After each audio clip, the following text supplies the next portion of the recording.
Aman. How are you? I'm fine. बढ़िया बढ़िया. What's about you, sir? All good, all good. So, as I am seeing your resume, you are applying for front-end developer. I am Aman Namdev, pursuing BCA from Bundelkhand University. I am in third year, ठीक है. and my just front-end developer means I have the basic knowledge of CSS, HTML, JavaScript, Bootstrap. Okay. Anything else? Um, no, sir. So, as I am seeing your resume, you have mentioned you are currently doing BCA from Bundelkhand University. Okay. So, uh, tell me about your tech skills. What Sir, technical I'm skill good you are at. learning? Ji. Sir, right now I'm working on HTML, CSS, JavaScript, Bootstrap, and currently I'm working on React. Okay. So you have learned HTML, CSS, JavaScript, and currently you are learning React.js. Yes, Okay. sir. So these are your core tech skills. Have you made any projects? Yes, sir. I have made one simple website, Okay. just one resume website and one uh, computer website. Means just simple websites only. ठीक है. सो आपने अपने resume में दो project mention कर रखे हैं. So this is your landing page website of Sai computer era. Okay. So Yes, sir. Yes. this is the website. Okay, cool. It is responsive. Yes, sir. It is responsive. It works on all devices, Okay. like mobile, laptop, or any other devices, such as tablet and big screen also. Okay. So आपने इस website को या इस page को बनाने के लिए क्या क्या यूज़ किया है, क्या क्या कोर टेक कंपोनेंट्स आपने यहाँ यूज़ किए हैं, क्या क्या फ्रेमवर्क यूज़ किया है? सर इसमें सिर्फ HTML और CSS का यूज हुआ है mainly. Okay. The best part और सबसे चैलेंजिंग पार्ट इस वेबसाइट को बनाने में आपको क्या लगा? सर इसमें मीडिया क्वेरीज को ऐड करना, मतलब रिस्पॉन्सिवनेस, और थोड़ा इमेजेस को, मतलब एसईओ की तरफ, मतलब कैसे फास्ट ओपन हो, ये सब। पोर्टफोलियो को बनाने में आपको सबसे चैलेंजिंग पार्ट क्या है? I think it is similar with the previous one. ठीक है, आपका yes sir, it is. Portfolio सही है, अच्छा है. आपने यहाँ पे मेंशन कर रखा है multiple project like landing page, calculator, website, portfolio and the background changer. इस बैकग्राउंड चेंजर के बारे में थोड़ा सा बताइए, व्हाट इज इट और ये कैसे काम करता है? सर इसमें बैकग्राउंड चेंजर में ये है कि हम लोग मतलब रियल टाइम में हम लोग बैकग्राउंड चेंज कर सकते हैं, मतलब कई बैकग्राउंड चेंज होगा और उसका हमें कोड भी मिल जाएगा, उसको कॉपी करके अगर हम लोग अपने प्रोजेक्ट में यूज करना चाहें तो वो भी यूज कर सकते हैं। Okay, cool. ये मतलब डिफरेंट डिफरेंट बैकग्राउंड दिखाएगा आपको। ठीक है. सो आपने करेंटली यही दो मेन प्रोजेक्ट अपने शोकेस किए हुए हैं. अ, ठीक है. आपने बात की मीडिया क्वेरीज के बारे में. So can you explain what is media queries? सब मीडिया क्वेरीज का यूज हम जनरली वेबसाइट को रिस्पॉन्सिव बनाने के लिए यूज करते हैं। इसमें अलग अलग डिवाइसेस के हिसाब से हम सीएसएस लिखते हैं, जिससे हमारा कोड या हमारी वेबसाइट रिस्पॉन्सिवनेस में आ जाती है, रिस्पॉन्सिव हो जाती है मतलब। ओके. सो आपने मेंशन कर रखा था H T M L C S S, तो लेट्स स्टार्ट फ्रॉम इट. अगर हमें एच टी एम एल में नेस्टेड वेब पेजेस बनाने हो तो हमें क्या करना होता है और हम किस टैग की हेल्प से ऐसा कर सकते हैं? Sir nested web page, sir हम एंकर टैग का यूज करते हैं वेब पेजेस को एक के बाद एक लिंक करने के लिए। ओके. तो अगर हम एंकर टैग का यूज करेंगे तो हम लोग पेजेस को लिंक कर देंगे। ओके। अगर हमें अपने किसी एक HTML वेब पेज में किसी एक वेब पेज को ऐड करना हो तो हम कौन सा टैग यूज़ करेंगे? सर ये उसके लिए हम आई फ्रेम टैग का यूज कर सकते हैं। तो उसमें वो हमारा पेज एक विंडो के रूप में आ जाएगा, मतलब विंडो की तरह वर्क करेगा, एक अलग से विंडो, उसमें हमारा पूरा वेब पेज होगा। उससे हम लोग उसको पूरा देख सकते हैं, पूरी वेबसाइट को हमारे पेज में एम्बेड कर सकते हैं। Okay. Aman, tell me type of CSS। Type of CSS, there are mainly three type of CSS: inline CSS, internal CSS, and third one is external CSS. So inline CSS में हम लोग किसी भी HTML tag के अंदर styling करते हैं, और इंटरनल CSS में हम लोग हेड टैग के अंदर अपनी CSS को डिफाइन करते हैं, और एक्सटर्नल में हम एक नई फाइल बनाते हैं, उसमें अपनी CSS लिखते हैं और उसको HTML से लिंक कर देते हैं। Okay. So HTML4 and HTML5 इन दोनों में क्या डिफरेंस है?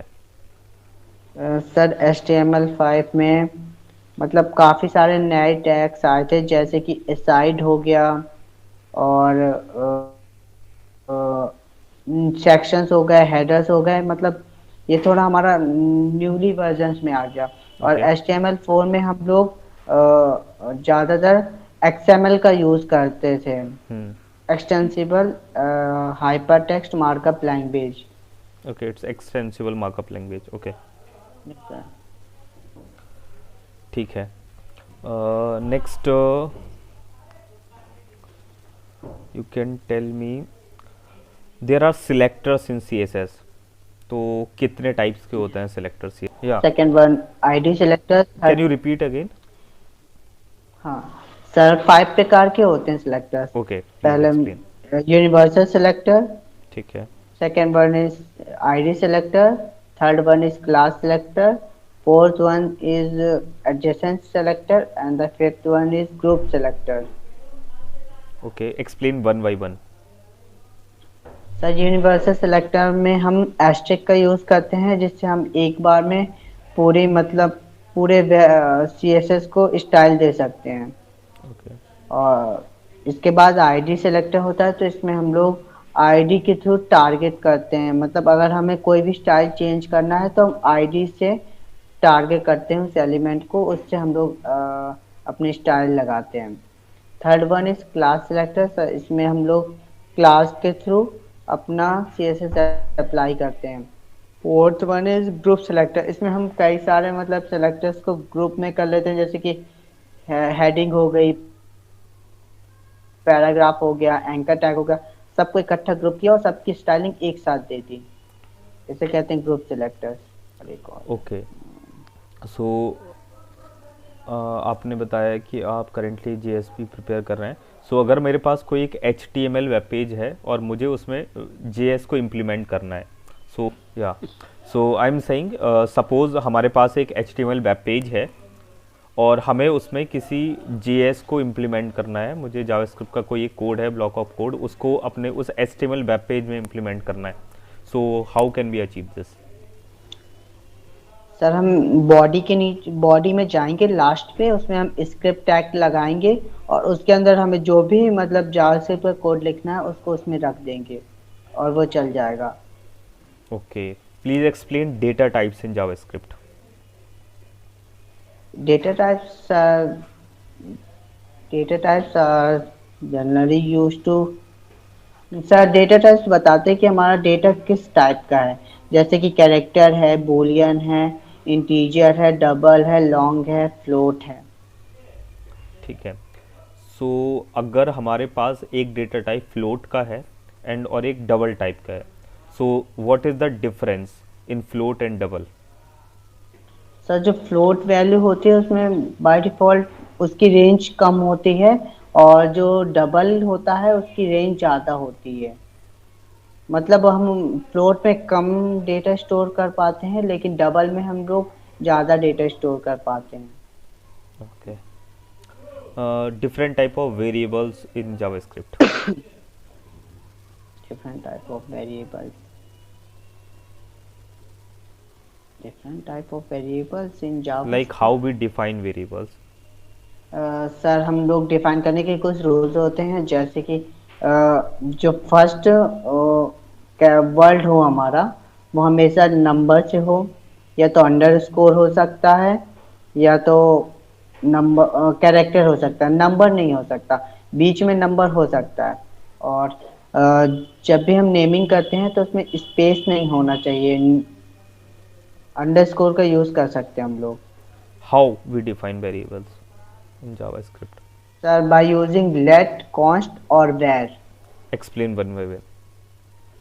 सर वैर में क्या होता है कि इसका स्कोप होता है ग्लोबल, तो हम इसमें ग्लोबली डेटा को चेंज कर सकते हैं, मतलब ग्लोबली डिफाइन करते हैं वेरिएबल। Okay. और जो लेट और कॉन्स्ट का होता है, तो इनका स्कोप स्कोप होता है ब्लॉक लेवल का। तो जो हमारा बैच से हम लोग डेटा टाइप करते हैं, तो उसको हम लोग बाद में चेंज कर सकते हैं। और जैसे हम लोग लेट में अगर कोई डेटा टाइप डिफाइन करते हैं तो उसको भी चेंज कर सकते हैं, लेकिन उसको ब्लॉक के अंदर यूज कर सकते हैं, सिर्फ ब्लॉक के बाहर यूज करेंगे तो एरर कर देगा।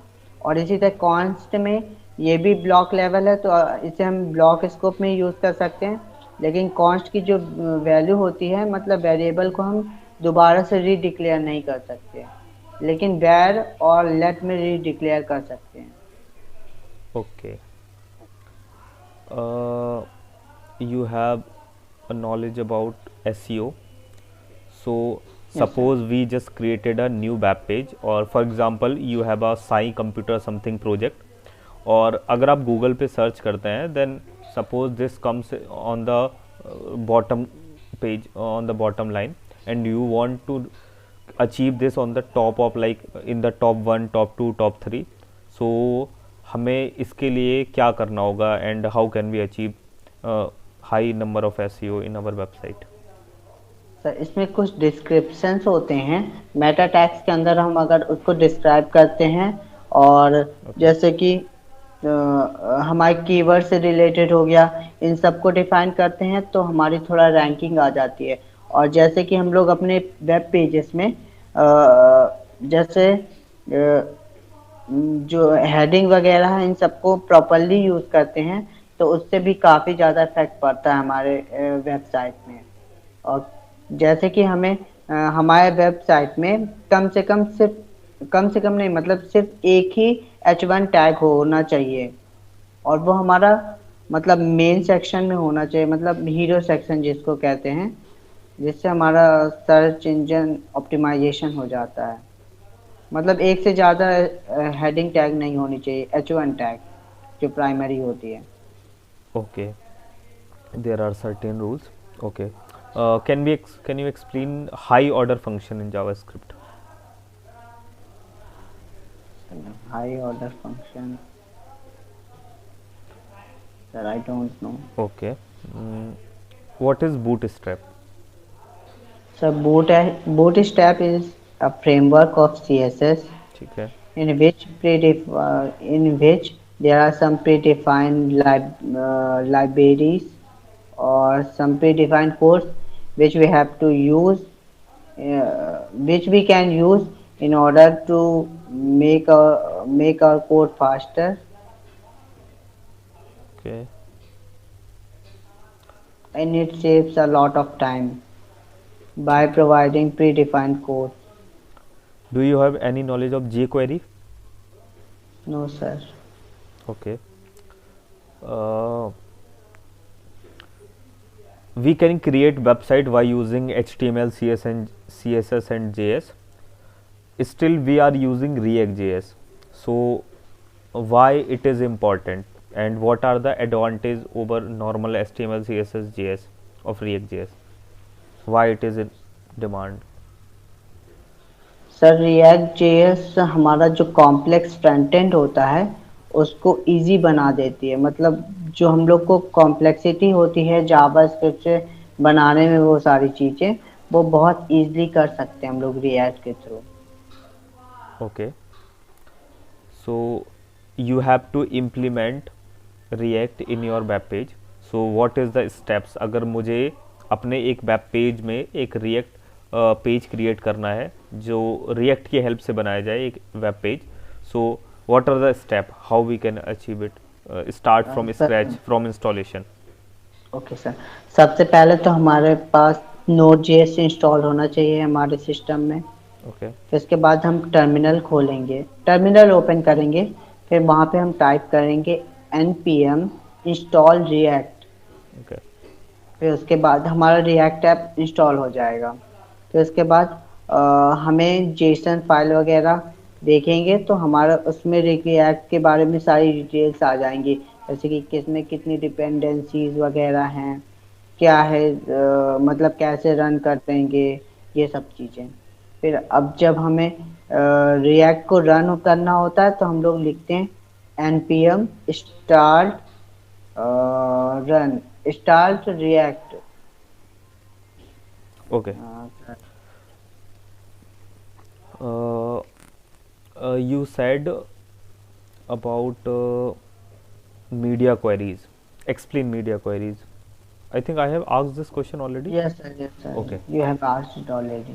So tell me, what are the steps you follow to make responsive a website? There is a web page and you want to make it responsive.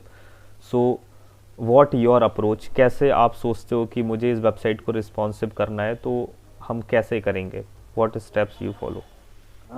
Sir पहले तो हम लोग जो वेबसाइट होती है उसको इंस्पेक्ट में ओपन कर लेते हैं। ओके। तो फिर इसके बाद हम लोग मतलब साइजेस में जाते हैं कि मतलब इतने ब्रेक पॉइंट्स में देखते हैं कि कितना छोटा करेंगे तो कितना रिस्पॉन्सिवनेस हो रहा है उसमें।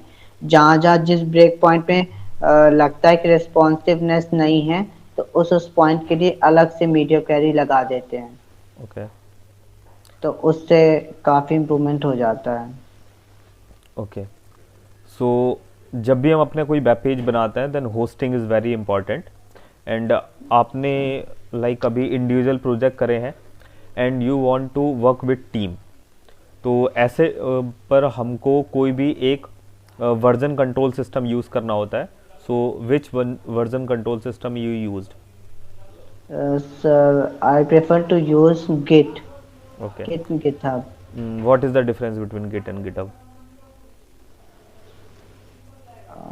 Sir, I don't know. Okay, so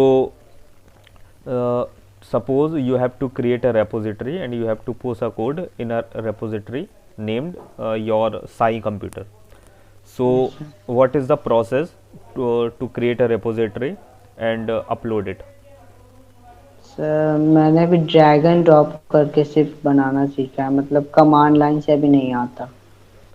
Okay, any command you know like to push a code, what command we can use? Git init. Sorry sir, I It's don't okay. know. So I think it's done from my side. Okay, Aman, thank you for joining. Let's wrap it. You have any question for me? Mm, mm, sir, Okay, no ठीक, sir. thank you.